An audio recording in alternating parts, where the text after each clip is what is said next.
Warning: our YouTube channel and its videos may contain scenes, language, and content that may not be appropriate for all audiences. These videos include surveillance footage, undercover pursuit of suspects, actual police and rescue operations, and fearless confrontations. If you do not approve of the content, please do not watch our videos. If you wish to continue, we strongly advise that you proceed with caution. Viewers' discretion is advised.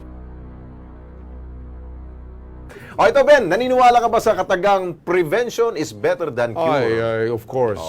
Laging sinasabi yan ng mga doktor. Ito kasing susunod nating istorya ay tungkol po sa isang hindi po doktor, tricycle driver po to, na gumagawa ko ng paraan para yung mga kabataan ay mailayo ho sa masamang bisyo. Ayun! Kung paano, narito po.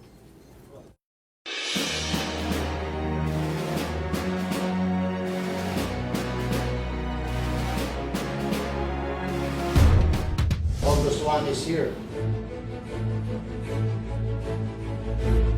Kapag usapang basketball, number one fan dyan ang mga Pinoy. Respect the game. Sa bawat galaw at pasa ng bola,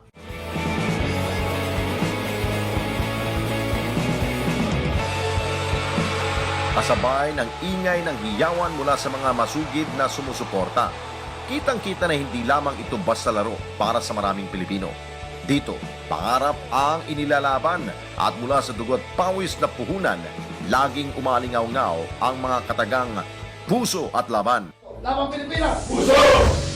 Tulad na lamang ng 37 anyos na tricycle driver na si Alan Real.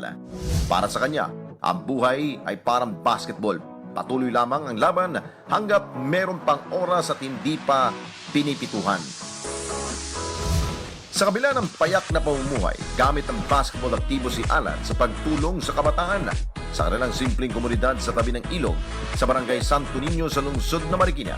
Hapalang nagtuturo at nag-organisa ng basketball clinic si Alan upang mailayo ang mga kabataan sa iligal na droga. Gusto ko lang talaga yung unang-una maiwas sila sa bisyo. Bukod dito, layunin din ni Alan na mailayo ang mga kabataan sa pagiging basagulo. Yung mga rayo, talagang hindi nawawala. May nagbabatuan dito, may nagsasaksakan. Dati, pero ngayon, sa awa naman ng Diyos, maayos na. Kasi nagkaroon sila ng nagkakilala na sila.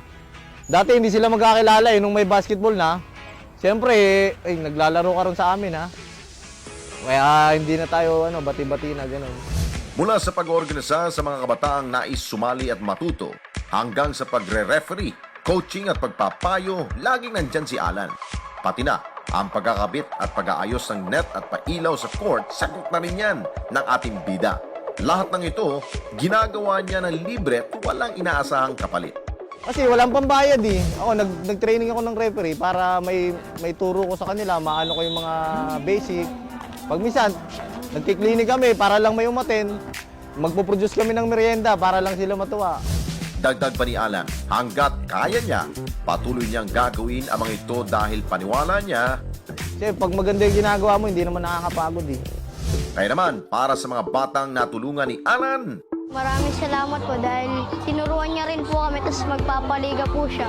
Thank you po sa mga pinapalaro niya sa amin para sa kabataan, para matuto po mag-basketball. at sa amin dito sa Kilos Pronto, isang pagpupugay ang handog namin sa iyo. Hanggat kaya ko, magpapatuloy yan. Ayan na yung panata ko na hanggat may batang naniniwala sa akin, maniniwala sa akin. Turo lang. Kahit na walang bayad o kahit nagastosan ko ba sila.